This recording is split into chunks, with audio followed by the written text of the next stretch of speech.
The Ballad of Johnny and June is obviously told through your perspective. What's the hardest part of seeing your parents' story dramatised? Well, I mean, there's a lot of memories that are hard to even to go through. There's times of struggles. But it's what matters and what memories that are brought up that were the healing parts of it, that were the good parts of it, that really stand out to me. I don't know if I could say it was hard. It was an honor that they wanted me to be the one to break the fourth wall and tell the story. That was a little. I was like a little nervous about that, but I really think it works very well. I can't say that it was a hard thing to do. It was a healing process. Yeah. I was going to ask, is there emotional cost to that, to seeing your parents' story kind of retold every night? Well, I live with it every day. I used to perform a show at the Country Music Hall of Fame called Cash on Cash, and I would sing Hurt at the end of it every time. And I can't go through that emotional journey and not be impacted, not feel it. But I think part of it is acceptance.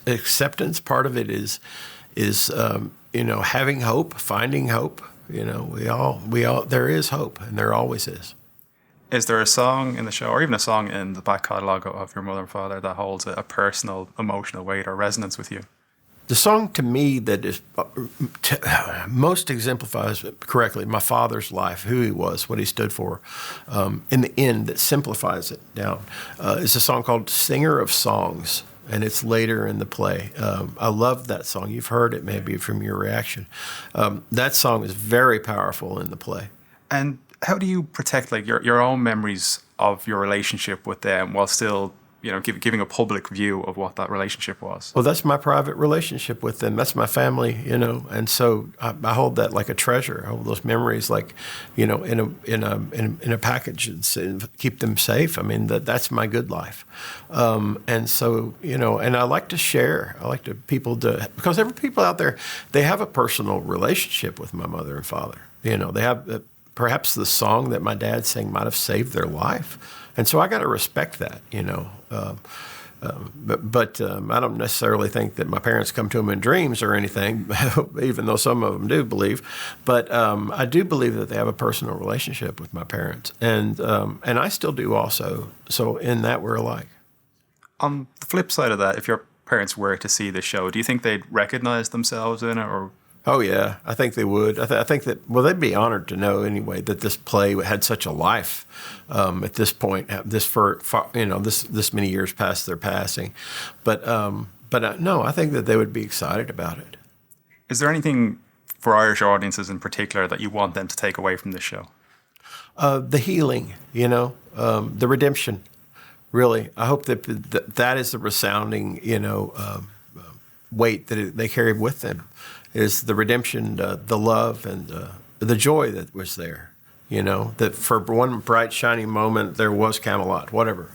That's what matters. Has your relationship to them changed, like, especially as a parent yourself, like seeing different perspectives from, the life that you had? Like, I'm a new father myself, and you're seeing different relationships with my parents, things that I wish I could have asked them, or wish I could have asked for advice, or they've done things a certain way. Has that changed? Has that evolved over the course of this? Yes, I think it has. I think if I sat down with my mother or my father right now, it'd be a different conversation than it would have been years ago. I'd love to ask them about how they made it through certain things that I've had to go through since they passed. I've grown up a lot. I'm still a kid in some ways. I'm grateful for it.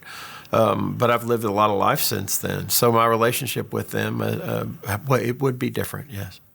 And obviously the legacy of, it's a hefty thing to be like the son of Johnny Cash and June Carter. When legacy is something that's kind of birthed to you, how do you decide what to protect and what to reinterpret? Well, I think there are some things that I will never tell that just are not meant to be told, that are personal experiences with my parents, or that are just too private. But then there are many things that also are private by nature or whatever that I still think need to be told, because people may be going through that, the hardships that my parents went through. They may find strength in the way that my parents handled something, to find the redemption, to find the healing, to find the way back together again.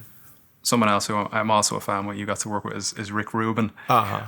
What is collaborating with him like from a creative standpoint? Why is he as revered as he is. Rick has a great cool meter for what's cool, and he communicates with the artists very well, and the musicians in a room. You know, he can't play the guitar, but he knows he can't, or the piano or anything, but he knows what sounds good. And he knows what songs are good and what aren't, right? And he's just very experienced. And so, I mean, working with Rick, he's very quiet sometimes. Sometimes he's quite aloof in the studio. But, I mean, he definitely has the Midas touch. And, a lot of what he does has a way of really having an impact. I saw it happen with my dad. But, so a lot of the time Rick wasn't there. About half the time we were recording without Rick, and then Rick would add music later to the tracks. Perhaps my father would re-sing the vocal or whatever. But those records from American 3 to the end were a patchwork quilt, really, put together. So.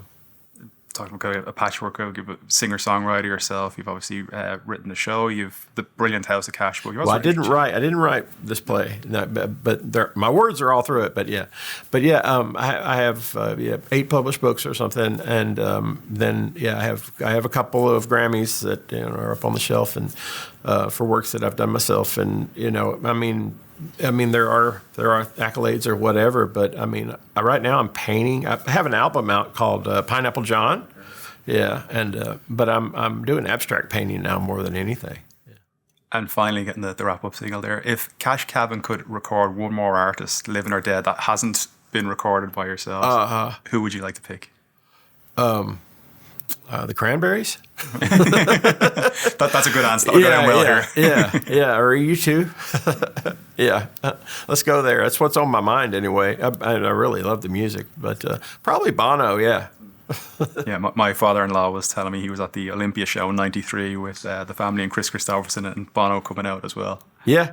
No. Yeah. I was there. Yeah, I was on stage. Yeah, I've got a signed picture of us all on stage. Okay. I was told to mention that, or I don't get back in the house. Yeah, that's great. I was there. Appreciate it, John. Thanks so much for your time. Yes. Really appreciate it. Really looking forward to the show. All right. Great talking to you.